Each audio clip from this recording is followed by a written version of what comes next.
नमस्कार दोस्तों, स्वागत है आपका मेरे YouTube चैनल पर, जिसमें मैं आपके लिए नई नई कहानियाँ लेकर आती हूँ। और अब मैंने जो कहानी शुरू की हुई है वो है मुंशी प्रेमचंद जी द्वारा रचित बहुत ही प्रसिद्ध कहानी दो सखियाँ। इसमें दो सखियाँ पद्मा और चंदा पत्रों के माध्यम से अपने जीवन के बारे में एक दूसरे के साथ बातचीत करती हैं। इसमें पद्मा नई संस्कृति की उपासक है।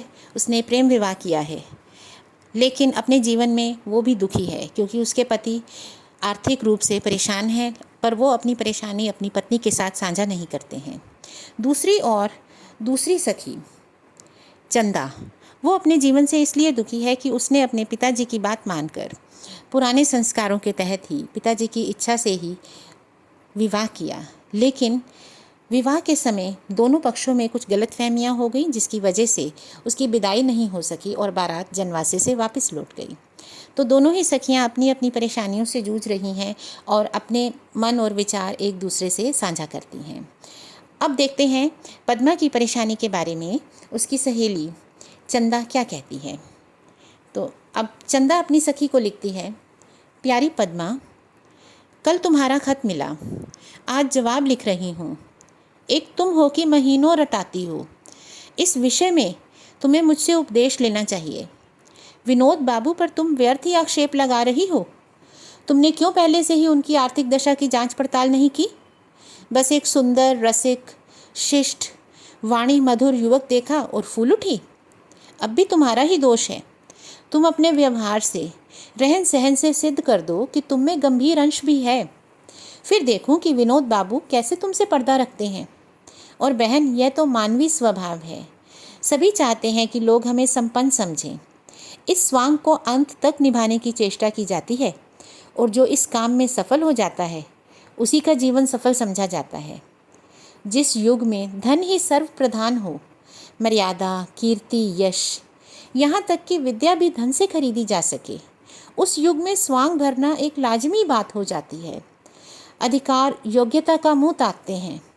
यही समझ लो, इन दोनों में फूल और फल का संबंध है। योग्यता का फूल लगा और अधिकार का फल आया। इस ज्ञानोपदेश के बाद अब तुम्हें हार्दिक धन्यवाद देती हूँ। तुमने पतिदेव के नाम जो पत्र लिखा था उसका बहुत अच्छा असर हुआ। उसके 5वें ही दिन स्वामी का कृपा पात्र मुझे मिला। बहन, वह पत्र पाकर मुझे कितनी खुशी हुई तुम इसका अनुमान नहीं लगा सकती। मालूम होता है अंधे को तो आंखें मिल गई हों। कभी कोटे पर जाती थी, कभी नीचे आती थी। सारे मन में खलबली पड़ गई। बहन, तुम्हें इनका पत्र अत्यंत निराशाजनक जान पड़ता, पर मेरे लिए वह संजीवन मंत्र है, आशा दीपक था। प्राणेश ने बारातियों की उद्दंडता पर खेद प्रकट किया था, पर बड़ों के सामने वह जबान कैसे खोल सकते थे।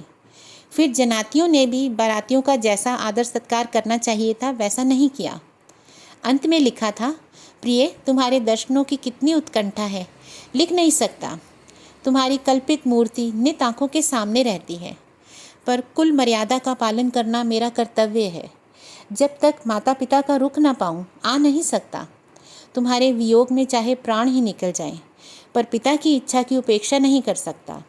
हाँ, एक बात का दृढ़ निश्चय कर चुका हूँ, चाहे इधर की दुनिया उधर हो जाए, कपूत कहलाऊँ, पिता के कोप का भागी बनूँ, घर छोड़ना पड़े, पर अपनी दूसरी शादी ना करूँगा। मगर जहाँ तक मैं समझता हूँ मामला इतना तूल ना खींचेगा। यह लोग थोड़े ही दिनों में नर्म पड़ जाएंगे और तब मैं आऊँगा, अपनी हृदयेश्वरी को आंखों पर बिठाकर ले जाऊँगा। बस अब मैं संतुष्ट हूँ बहन, मुझे और कुछ ना चाहिए। स्वामी मुझ पर इतनी कृपा रखते हैं, इससे अधिक और वे क्या कर सकते हैं। प्रियतम, तुम्हारी चंदा सदैव तुम्हारी रहेगी। तुम्हारी इच्छा ही उसका कर्तव्य है। वह जब तक जिएगी तुम्हारे पवित्र चरणों से लगी रहेगी। उसे बिसारना मत। बहन, आंखों में आंसू भर आते हैं, अब लिखा नहीं जाता, जवाब जल्द देना। तुम्हारी चंदा।